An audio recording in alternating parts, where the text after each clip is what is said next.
새벽에 나오신 모든 분들에게 하나님께서 말씀의 능력과 기도응답 주시기를 소망합니다. 오늘 이 잠언의 5장은 표제를 잠깐 한번 볼까요?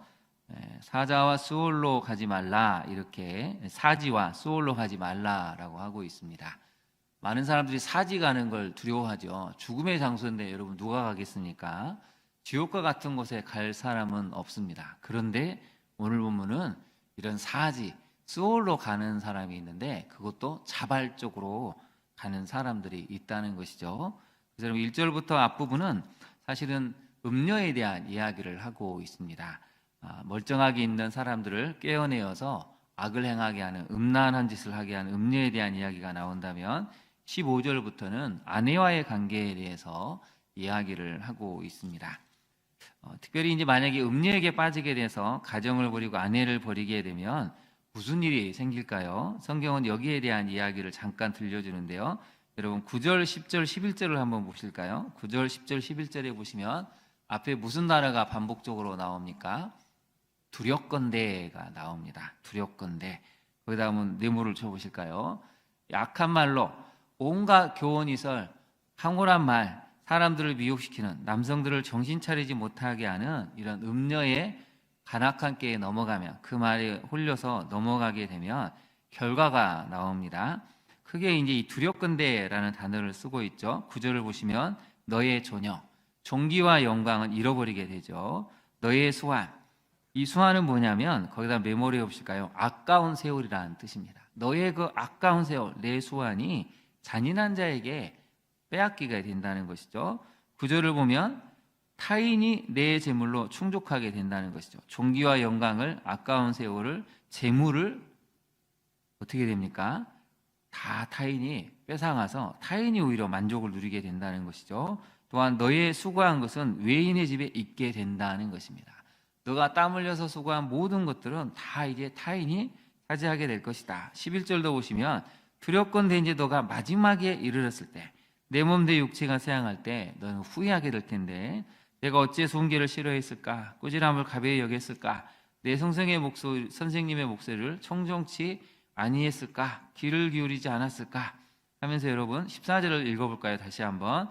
많은 무리들이 모인 중에서 큰 악에 빠지게 되었노라 하게 될까 염려하노라 하고 나와 있죠. 여러분 큰 악에다 한번 동그라미를 쳐보실까요? 이것은 무슨 뜻이냐면 처절한 재난이라는 뜻입니다. 너무나 처절한 이 재난에 빠지게 되어서 내 인생이 완전히 무너졌구나. 여러분 이게 사지에 빠진 자의 모습이라는 것이죠. 근데 여러분 지금 시대에도 그걸 알면서도 가는 사람이 있고, 더 큰 문제는 이 죄악이 드러나도 전혀 부끄러워할 줄 모르는 세대가 지금 세대가 됐습니다. 오히려 서로 고소하고 오히려 상대방 남편을, 아내를 고소하는 이런 놀라운 일들이 지금 이 시대에 벌어지고 있습니다. 그래서 오늘 5장은 특별히 음란함에 대해서 또 부부관계에 대해서 설명을 하고 있는데요. 먼저 첫 번째 메시지를 한번 살펴보겠습니다. 성경을 보면 하나님을 떠나게 하고 대적하게 하는 가장 강력한 두 가지 유혹이 있는데 무엇과 무엇이라고 나와 있습니까? 재물에 대한 탐심과 음란입니다. 오늘 본문은 바로 음란함에 대해서 얘기하고 있는데요. 성경은 음란을 크게 두 가지로 이야기합니다. 하나님을 떠난 것이 음란이라는 것이죠. 하나님과 믿는 백성들, 자녀의 관계를 신랑신부로 표현하기 때문에 하나님을 떠나고 다른 신을 섬기는 것은 마치 남편을 버리고 떠나는 그런 아내의 악한 것과 똑같다고 말씀을 하고 있습니다. 또한 예수님이 재물에 대해서도 말씀을 하셨는데요. 마태복음 6장 24절을 한번 볼까요? 이렇게 말씀을 하셨죠. 한 사람이 두 주인을 섬기지 못할 것이니 혹 이를 미워하고 저를 사랑하거나 혹 이를 중히 여기고 저를 경히 여김이라. 너희가 하나님과 재물을 어떻게 한다고요? 겸하여 섬기지 못하느니라. 재물이 나쁘다는 게 아니라 재물을 하나님보다 우선시하면 그게 죄가 된다는 것이죠. 여러분 두 주인이 나오지 않습니까? 하나님을 주인으로 삼을지 물질, 재물을 주인으로 삼을지. 그래서 여러분 이 시대에 하나님을 가장 강력하게 대항하는 악한 것은 재물, 물질에 대한 것이죠. 마태복음 13장 22절도 보시면 네 가지 밭에 대한 비유가 나오는데, 가시떨기에 뿌려졌다는 것은 말씀을 들으나 세상의 염려와 재물의 유혹에 말씀이 막혀 결실하지 못한다고 알려주고 있습니다. 염려하는 것도 말씀을 막는 것이고, 또 하나는 돈에 대한 유혹 때문에 말씀이 막혀서 결실을 못하게 된다고 예수님이 직접 말씀을 하셨죠. 마태복음 19장 22절을 같이 한번 읽어볼까요? 그 청년이 재물이 많음으로 이 말씀을 듣고 근신하며 가니라. 부자 청년이 찾아와서 어떻게 하면 영생을 얻을 수 있습니까? 물어봤더니 예수님이 너무 이 청년을 좋게 보셨죠. 이 청년이 이렇게 사모하는 마음이 있구나. 그러면서 한 가지 부족한 것이 있는데 너의 재물을 팔아서 가난한 사람들에게 나눠주고 나를 따르라 했더니 어떻게 됐습니까? 근심하며 갔다는 것이죠. 마지막 딱 한 가지, 물질만큼은 포기하기가 어려웠다는 것입니다. 여러분, 이 시대에 하나님을 섬기는데 가장 강력하게 방해하는 것은 바로 음란함이고, 또 하나는 재물에 대한 탐심이라는 것을 성경이 알려주고 있습니다. 적용을 한번 해볼까요? 여러분, 신앙생활에서 자신을 자주 넘어지게 하는 유혹은 무엇입니까? 유혹에 넘어가지 않기 위해서 공동체에 속해서 연약함을 고백하고 서로를 위해 중보기도 하고 있습니까? 여러분, 유혹은 혼자 극복하기가 어렵습니다. 그런데 같은 공동체에서 자신의 연약함을 늘 고백하고 이 한 주간 버텨내면 어느 순간 우리는 죄를 극복해 갈 수가 있습니다. 큐티인 간증을 보다 보면 사이코패스 진단을 받았던 분이 몇 년 동안 공동체에서 듣다 보니까 어느 날 자기가 사이코패스인 게 깨달아지고 회개가 돼서 한참 후에 다시 또 검사를 했더니 그게 다 사라졌다고, 정신과 의사가 놀랐다고 이야기하는 간증이 나옵니다. 여러분, 공동체에 있어야 우리 죄를 고백할 수 있고, 그 죄를 고백할 때 서로 연약함을 인정하고 기도해 줄 때 우리의 모든 이 제약된 성향이 사라지게 되고 온전한 자로 설 수 있다는 것이죠. 두 번째 메시지를 한번 살펴볼까요? 믿음의 부부는 그리스도의 풍성한 사랑을 바탕으로 부부 관계의 균열을 내는 모든 악을 물리쳐야 합니다. 여러분, 요즘 시대는 부부 관계의 균열을 내는 게 너무나 많이 있습니다. 특별히 대표적인 게 스마트폰이죠.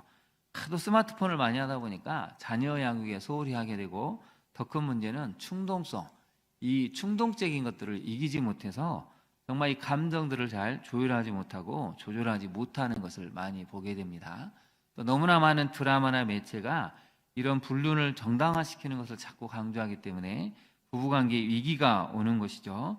여러분, 15절 16절 한번 볼까요? 15절 16절에 보시면 너는 내 우물에서 물을 마시며 내 샘에서 흐르는 물을 마시라. 16절을 같이 한번 공독하겠습니다. 어찌하여 내 샘물을 집 밖으로 넘치게 하며 내 도랑물을 거리로 흘러가게 하겠느냐. 그처럼 우물물은 아내를 뜻합니다. 물론 이제 많은 또 여성학자들은 왜 자꾸 음녀만 이야기하느냐, 음남도 있다라고 하죠. 물론 음란한 사람도 남편들도 정말 많이 있습니다. 근데 이게 이제 고대 시대의 기록이 되다 보니까 아무래도 음녀에 대한 강조를 많이 하고 있는데요. 배우자 간의 이런 것들은 조심해야 한다는 것이죠. 여기서 말하는 우물물은 배우자를 뜻하는데 16절에 특별한 표현이 나오죠. 너의 샘물을 집 밖으로 넘치게 했다, 거리로 흘러가게 했다는 것은 무엇입니까? 부부관계에서 얻어야 될 정서적인 만족, 성적인 만족들, 또 영적인 만족들이 채워지지 않으면 무슨 일이 생기게 되겠습니까?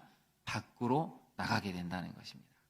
부부관계에서 하나님이 주시는 그 진정한 만족들, 가정관계에서 있어야 되는 참 평안들, 기쁨들이 배우자 간에 채워지지 않으면 집 밖으로 거리로 흘러가게 되는 그런 엄청난 참사가 일어난다는 것이죠. 그렇게 하면 안 된다는 것입니다. 그처럼 화면을 한번 볼까요? 부부 문제로 꼼짝 못하는 사람들에게 밥수룩이라는 사람이 책에서 이렇게 주장을 했습니다. 같이 한번 읽어볼까요? 시작. 결혼은 우리가 그리스도의 형상을 닮아가도록 하는 혹독한 훈련의 장이다. 여러분, 무슨 장이라고 얘기했죠? 혹독한 훈련의 장이라는 것입니다. 여러분, 훈련을 받아야 되는데, 물론 직장에서도 교회에서도 공동체에서 훈련받지만 부부관계도 마찬가지라는 것이죠. 부부관계를 통해서 가장 많이 사람에 대한 사랑하는 것을 배우게 되고, 사람이 이렇게까지 힘들게 할 수 있구나, 이걸 부부관계를 통해서 경험하게 되고, 한 사람을 진정으로 사랑할 때 어떤 만족이, 기쁨이 생기는가를 또한 부부관계에서 배울 수가 있습니다. 그래서 밥수룩이라는 분은 분명하게 얘기합니다. 그리스도의 형상을 닮아가도록 하는 혹독한 훈련의 장은 바로 결혼이라는 것입니다. 결혼 생활을 하면 할수록 더 하나님의 사랑이 무엇인지, 그리고 서로 간의 사랑이 무엇인지, 용서가 무엇인지, 하나됨, 친밀함이 무엇인지를 경험하게 되는 것이죠. 이런 과정을 잘 생각하면 그리스도인들은 좀 힘들고 어려울지라도 서로 사랑하고 용서하고 온전한 가정을 이룰 수 있다는 것입니다. 여러분 18절을 한번 볼까요? 18절을 보시면 같이 한번 읽어보겠습니다. 내 셈으로 복되게 하라. 내가 젊어서 취한 아내를 즐거워하라. 거기다 밑줄을 그어보실까요? 복되게 하라, 즐거워하라. 배우자는 서로를 복되게 해야 되는 존재입니다. 즐거움을 줘야 하는 존재입니다. 하나님이 그렇게 하도록 배우자를 허락하신 이유가 있는 것이죠. 그래서 여러분, 과거는 어떨지라도 오늘부터 배우자를 서로 복되게 하시고 즐거워하시기를 바랍니다. 그래서 여러분, 전도서에도 보면 9장 9절에 이 표현이 나오는데요. 제가 한번 읽어드리겠습니다. 너 헛된 평생의 모든 날, 하나님이 해 아래에서 내게 주신 모든 헛된 날에 내가 사랑하는 아내와 함께 즐겁게 살지어다. 같이 읽어볼까요? 그것이 내가 평생에 해 아래에서 수고하고 얻은 내 몫이니라. 뭐라고요? 너의 몫이라는 것입니다. 사랑하는 아내와 남편과 함께 즐겁게 사는 것이 바로 하나님이 해 아래에서, 여기서 특별한 표현이 나오죠. 우리가 사는 모든 날은 영혼의 관점에서 보면 헛된 날인데, 그래도 그 날들에서 하나님이 너의 배우자, 남편과 아내와 함께 즐겁게 사는 것이 바로 하나님이 해 아래에서 너에게 준 몫이라고 알려주고 있습니다. 그래서 오늘 전도서는 분명하게 이야기하죠. 서로 간에 사랑하는 것, 복되게 하는 것, 즐거워하게 하는 것이 바로 이 세상을 살아가는 진정한 지혜를 갖는 사람들의 모습이라는 것입니다. 여러분, 분명히 표제를 다시 한번 볼까요? 표제는 뭐라고 나왔죠? 사지와 수월로 가지 마라. 아무리 이렇게 얘기를 해도 사지로 가고 수월로 자발적으로 가는 사람들이 있다는 것이 지금 이 시대의 안타까운 모습입니다. 한국교회 성도들도 너무나 많은 가정들이 이 길을 겪고 있지 않습니까? 겉으로는 그리스도인이고 겉으로는 같이 예배를 나와서 믿음의 가정인 것 같은데, 사실은 마음은, 감정은, 영혼은 전혀 하나가 되지 못해서 이혼하지 못한 가정만큼이나 그런 안타까운 가정들이 얼마나 많이 있는지 모릅니다. 오늘의 이 말씀을 기억하시고 다시 하나님 안에서 사랑을 회복하고 하나됨을 회복해 갈 수 있는 우리 성도님들이 되시기를 바랍니다. 우리 세 번째 메시지를 한번 살펴볼까요? 말씀이 가르치는 윤리대로 살아가기 위해서는 매일 하나님의 시선을 의식하고 말씀에 순종하는 것입니다. 여러분, 그리스도인들이 지금 한국교회에서 가장 연약한 부분은 누누이 말씀드리지만 윤리 부분입니다. 윤리가 한국교회에서 가장 많이 사라져 버렸죠. 구원받았다고 생각을 해버리니까 남에게 사기를 치든 거짓을 행하든 악을 행하든 폭력을 행하든 전혀 개의치 않는 이상한 이신칭의 윤리가 있습니다.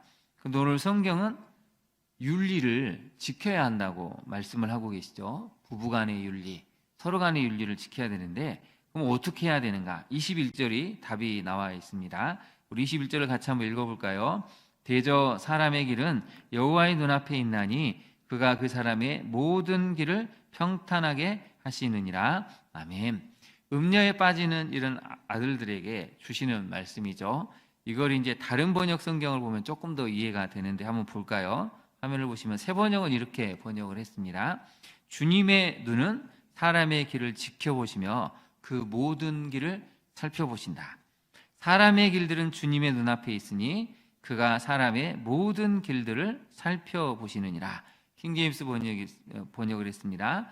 공동 번역은 이렇게 번역을 했죠. 야훼께서는 사람의 발자국 하나하나 살피시니 사람의 일이 그의 눈길에서 벗어날 수 없다라고 번역을 했습니다. 세 가지 번역 성경에 공통적으로 딱 하나의 단어를 사용하고 있죠. 하나님께서 살펴보신다는 것입니다. 그 사람이 걸어가는 모든 길을 하나님은 살펴보신다는 것이죠. 여러분, 만약에 여러분의 일상을 CCTV로 매일 누군가 녹화를 하고 있다 그러면 여러분 어떻게 사시겠습니까? 말을 조심할 수밖에 없죠. 옷차림도 조심하고 밥 먹을 때도 조심하고 어디를 갈 때 이 CCTV 카메라를 들고 온 사람 때문에 의식을 안 하고 살 수가 없습니다.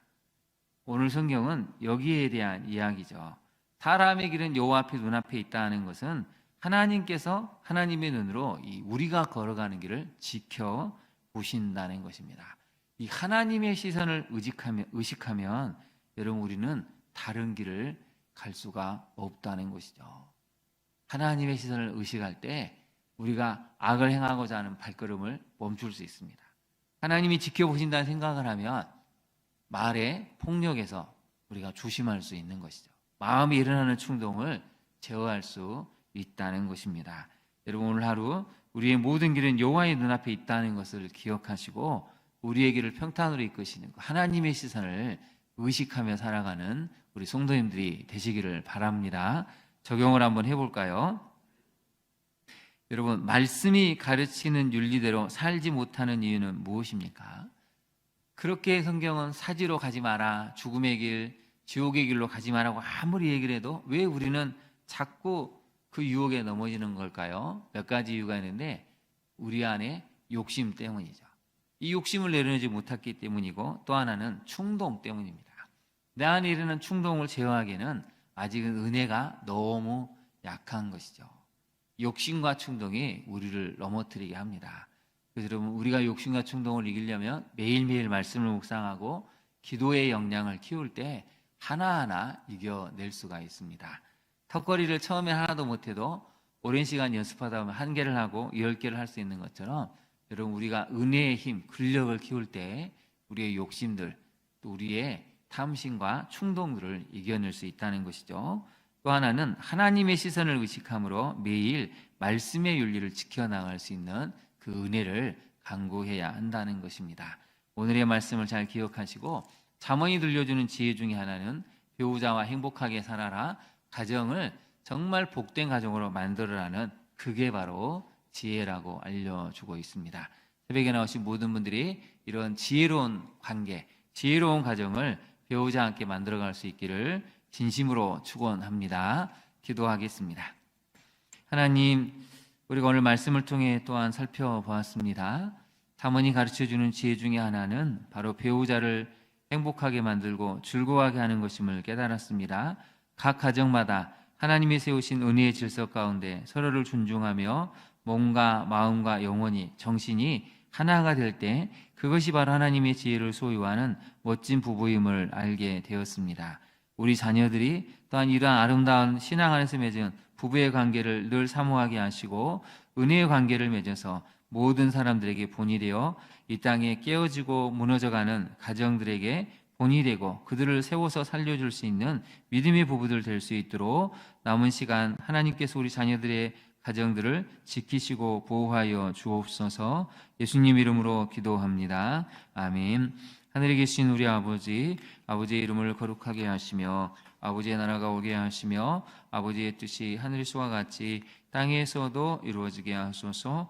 오늘 우리에게 일용할 양식을 주시고 우리가 우리에게 잘못한 사람을 용서하여 준 것 같이 우리 죄를 용서하여 주시고 우리를 시험에 빠지지 않게 하시고 악에서 구하소서. 나라와 권능과 영광이 영원히 아버지의 것입니다. 아멘. 함께 기도하겠습니다. 특별히 여러분의 가정을 위해서 기도하시고 특별히 여러분의 배우자를, 우리 자녀들의 배우자를 위해서 기도해 주시기를 부탁을 드립니다. 여러분 지금 시대에 정말 좋은 배우자를 만나는 게 너무 어려운 시대가 되었습니다.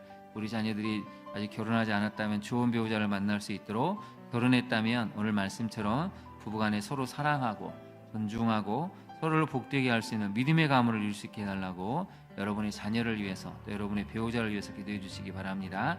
나라가 많이 어렵습니다. 계엄 이후에 모든 경제적인 또 외교적인 정치적인 부분들이 혼란스럽습니다. 더 큰 혼란은 나라가 완전히 두 쪽이 날 만큼 이념으로 극한의 대립이 있어서 도저히 타협이 없고 양보가 없는 이런 안타까운 현실이 지금 나타나고 있습니다. 교회도 여러분 이럴 때 정말 기도해야 되고 엎드려야 할 때입니다. 한국교회가 이럴 때 평화의 왕으로 신 예수님을 선포하고 하나님을 만들어갈 수 있는 은혜를 달라고 특별히 나라와 민족을 위해서도 기도해 주시기 바랍니다. 우리 주님의 이름을 부른 다음에 같이 기도하도록 하겠습니다. 주여